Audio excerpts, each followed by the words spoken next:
Hello, everybody, and welcome to the Backbone Podcast, where common sense still makes sense in a world that is sick and only getting sicker. And while the carnage in the Middle East continues, Israel and Iran exchange missiles, and as the country itself, our country here, has the internal strife and the madness that's going on with the woke stuff and the no king stuff and political people being executed in their homes. As the fraction of the as society is just being torn apart for ideals and for nonsense, really. Everything that is going against Western civilization. Today, we celebrate the Father. Today is Father's Day, and happy Father's Day to all of you who are lucky enough to have brought a child into this world. You have continued your legacy and made your ancestors proud.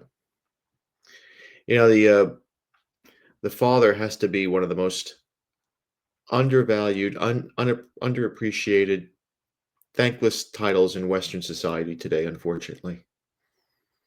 You ask any feminist and they'll tell you the patriarchy is toxic and needs to be destroyed. Women are strong and they don't need a man. We have science. We can freeze our eggs and we can have babies anytime we want. We can have it all. We can have the career. We can have the baby. We don't need a man. Well,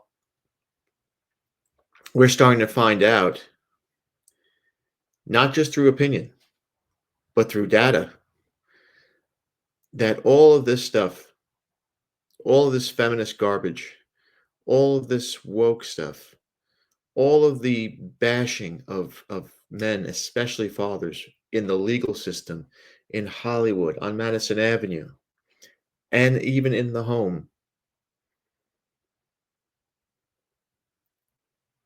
is is leading to the destruction of the greatest gift in human history, and that's Western civilization.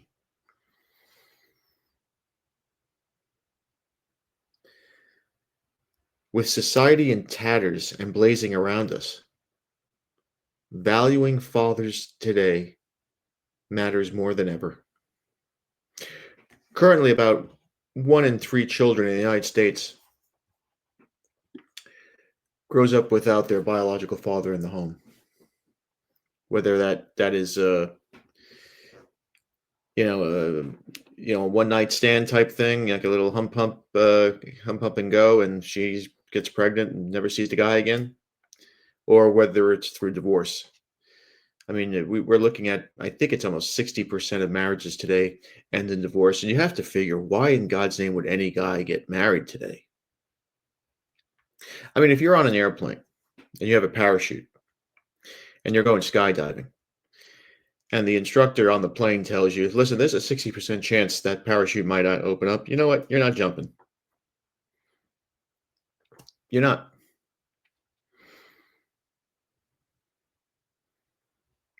Why would men get married today, especially with these women who want to be men? They want to give their bodies over to anybody they can. They want to have fun. They want to have their hoe season, and it's like, it's just, things have gotten so out of control that women have lost their way. Women are lost in the wilderness.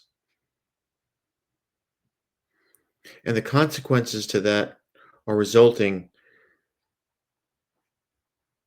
and seen across society. And the data is irrefutable. Single motherhood is a failure. It's a cancer because single moms make awful parents. Now, that's not bashing women or bashing mothers. It's just reality. And the proof of it is all around us. Look at the jails. Take a poll of those guys or gals that are in jail right now and see how many grew up in a single mother household. It's probably 75, 80%. It's got to be.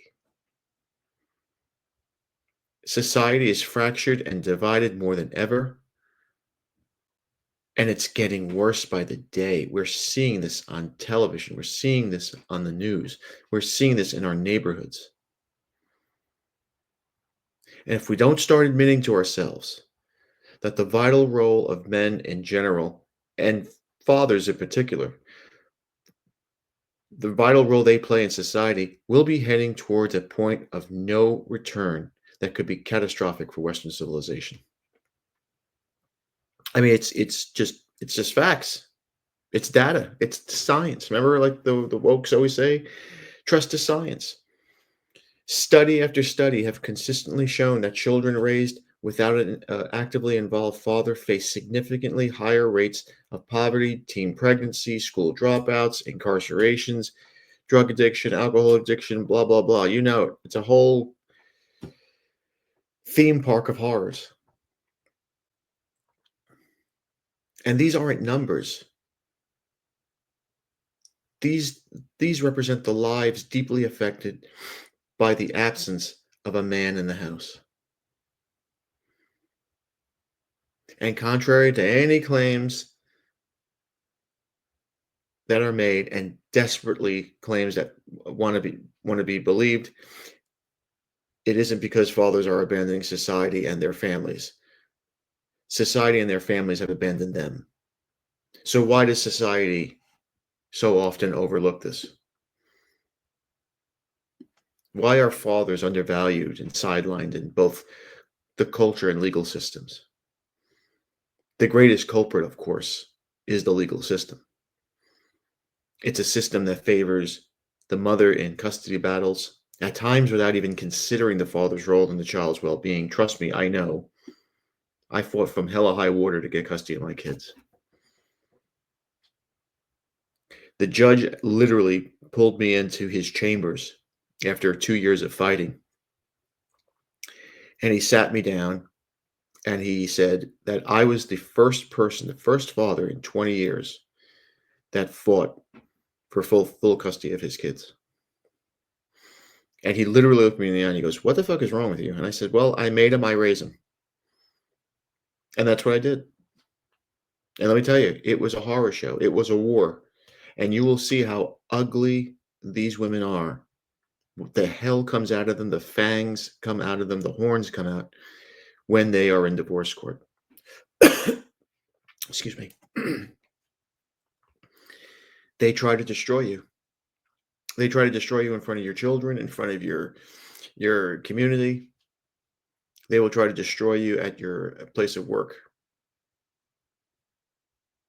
And fathers are more often than not are restricted to every other weekend visits, and in some cases completely cut out of their children's lives altogether. And of course, this is followed up with the typical attacks on their manhood.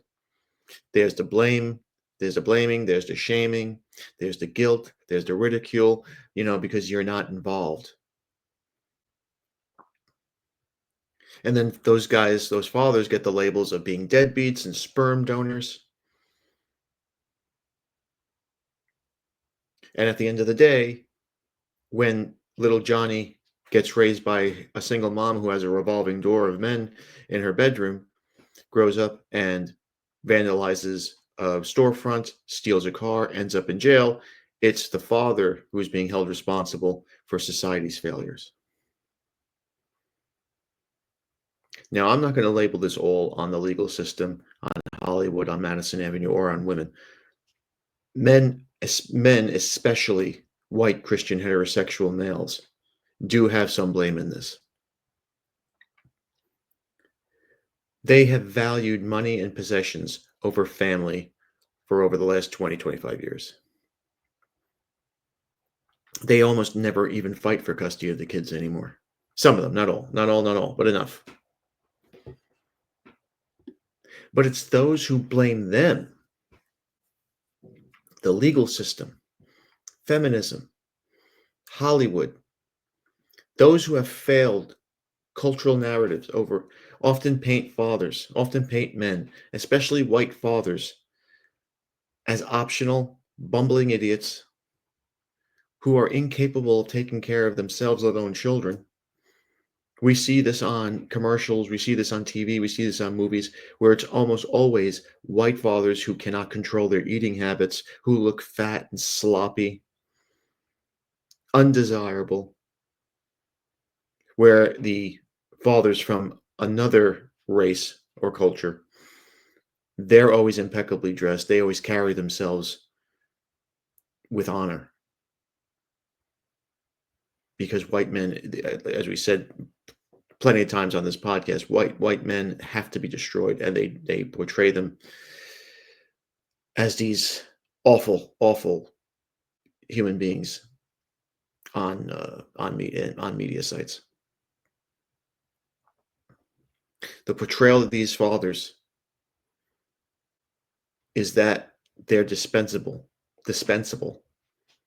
in the raising of children, reinforcing the stereotypes about men's roles in families, despite the data showing the opposite is true. The truth is clear. Children thrive best when they have both parents in the home, when they have both parents actively involved. Fathers provide much more than financial support. Fathers often provide mentorship, discipline, emotional guidance. And for boys, especially little boys, they are the model of what masculinity is. They are the example of it. Boys need their fathers to help them understand what it actually means to be a man, something mothers cannot do. And girls need a positive male role model. They need that man to lead them, to give them the example so they can prepare for womanhood, and they can look for a man who will equal the standards that their father showed her. Children need confidence, need the confidence of their father. If your father is someone who says, "Yeah, you can do it. I believe in you. I'll support you in whatever you're doing. As long as it's positive for you, as long as it helps you evolve and grow," that does wonders. That does wonders for them. No one else can provide that for you but the father. Mothers obviously provide the same kind of gift, but earlier. Mothers are nurturers. The mother has to take care of the infant because infants are helpless. Mother is the person who establishes the relationship that allows the developing person to begin to trust, right? Mothers carry us, they feed us, they're a source of food. They're the nurturers. But fathers can play the nurturing role as well. The father supports and encourages and says and tells, especially he'll tell his boy, listen, I know you may not be the fastest kid, but if you play hard, you'll be on the team. You may not make it. You'll just have to practice harder. I think you may be a little small and you may be subject to bullying or social pressures, but you have to stand up for yourself. You have to have a backbone, and I know you can do it. I believe in you. When I was a kid, bullying was, I never got bullied, but I saw kids who got bullied. When you got bullied, you got punched. And the only way to stop getting bullied was to punch back. And fathers used to tell their kids, you either fuck him up or you're not coming back in my house. Today, that would be considered unacceptable. But today, bullying is mostly done on a keyboard. And these kids are so fragile because they're raised by women that they now are turning to offing themselves because they don't know how to handle the social pressures. They don't have anyone giving them confidence. Only a man can do that. I know you can do it. 6 powerful words There's power in that, and it's unbelievable, and people who don't get that have a very, very tough time in life because it carries over when you become an adult. Educators used to be like this with their students many, many years ago when it was more patriarchal. The higher you went, if you the minute when you once you got out of grade school, you went to junior high school, half the teachers in junior high school were guys, and they were cool with you. Then in high school, again, lot of men in high schools, deans, vice principals. They're almost all of them were men for me. Once you get into college, it used to be I almost had exclusively all men as my professors, and there was encouragement there. Now, now these institutions are more matriarchal, right? Many more women, and of course, they're trying to be like mothers, so that's why they provide safe spaces and they ban certain speech and they act emotionally rather than logically.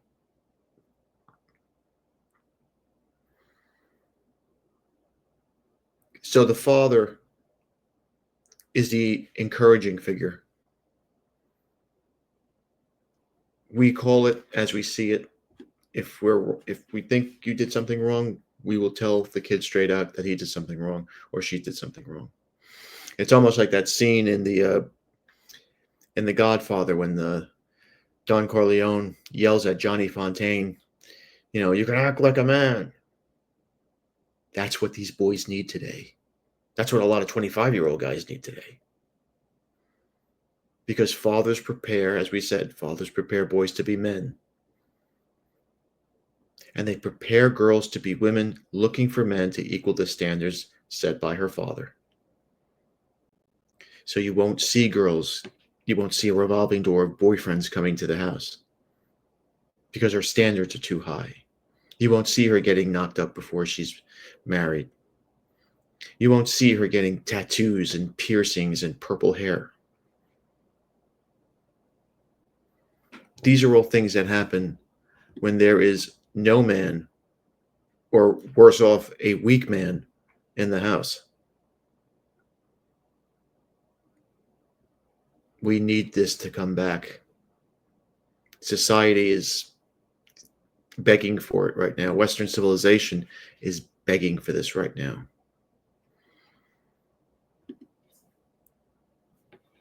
Men used to, and I hate the word sacrifice, but we have to use it here.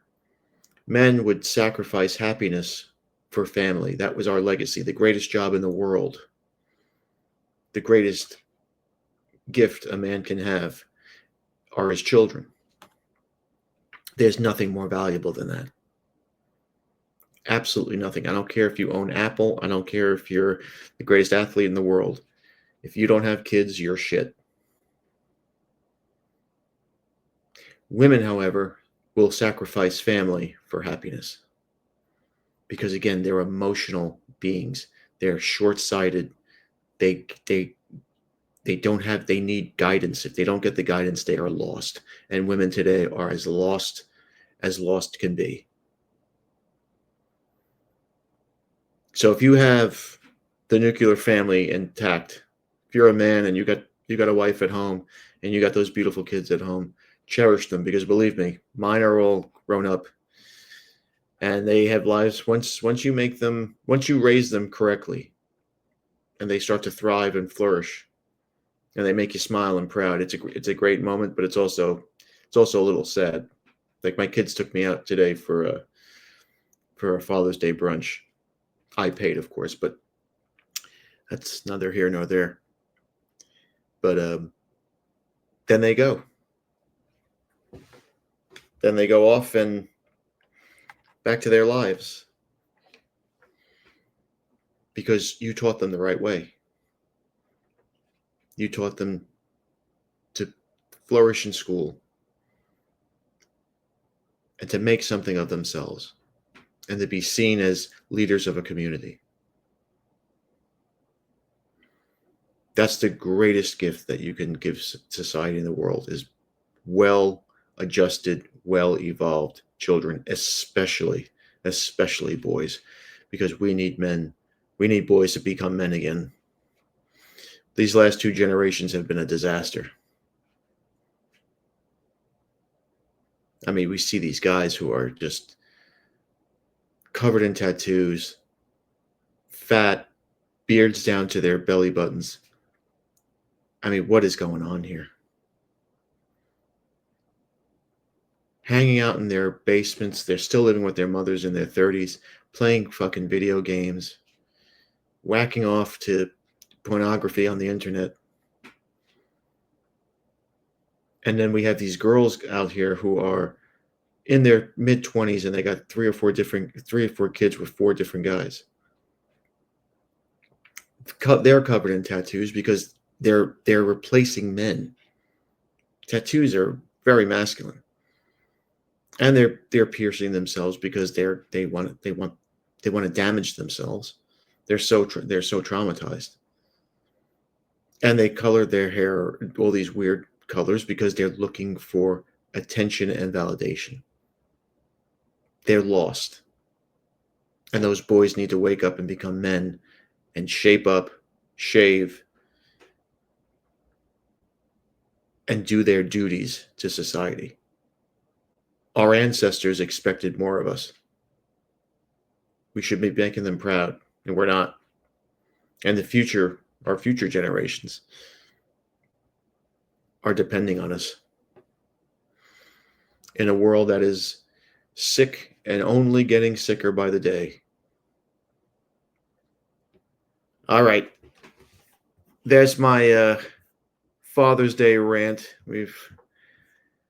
I try to make it a little bit more I wanted to make it a little bit more jolly, but we have to tell it like it is here. And we are. So anyway, happy Father's Day to you. Thank you for watching. Please like, subscribe, comment, and share. Be careful out there, my friends. Satan is always busy, and just turn on the tube and you'll see. You'll see his work. Be a man. Have a backbone, because masculinity and common sense are worth fighting for. Good job, dads.